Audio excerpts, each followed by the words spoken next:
মুমিনের 2 নাম্বার গুণ হলো ওয়াইদা তুলিয়াত আলাইহিম আয়াতুহু যাদাতুহুম ঈমানা। মুমিনের 2 নাম্বার গুণ হলো মুমিনের সামনে যখন আল্লাহর কোরআনের তিলাওয়াত করা হয় তখন মুমিনের ঈমান বৃদ্ধি হয়ে যায়। মুমিনের ঈমানটাকে আল্লাহ তাআলা বৃদ্ধি করে দেন।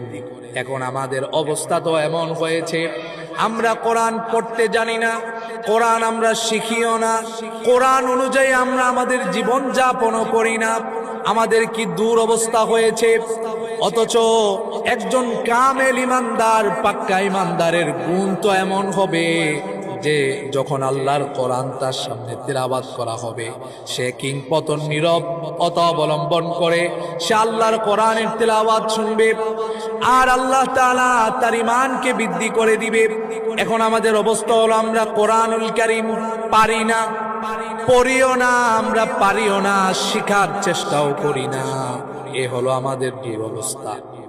অথচ নবীজি সাল্লাল্লাহু আলাইহি ওয়াসাল্লাম আমাদের বিরুদ্ধে কোরআন না শিখার কারণে আল্লাহর কাছে নালিশ করবে, আল্লাহর কাছে বিচার দায়ের করবে যে আমার উম্মতের এই লোকেরা কোরআন শিখে নাই, কোরআন জানে নাই, কোরআন মানে নাই।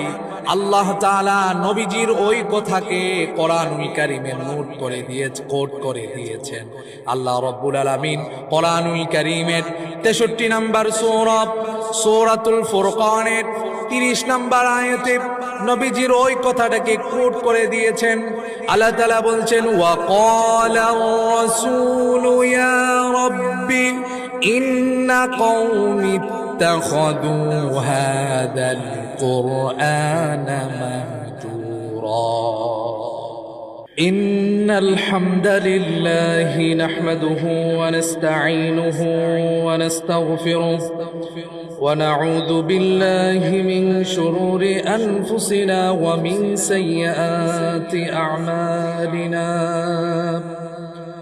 من يهده الله فلا مضل له ومن يضلله فلا هادي له وأشهد أن لا إله إلا الله وحده لا شريك له وأشهد أن سيدنا ومولانا محمدا عبده ورسوله الذي أرسله بالحق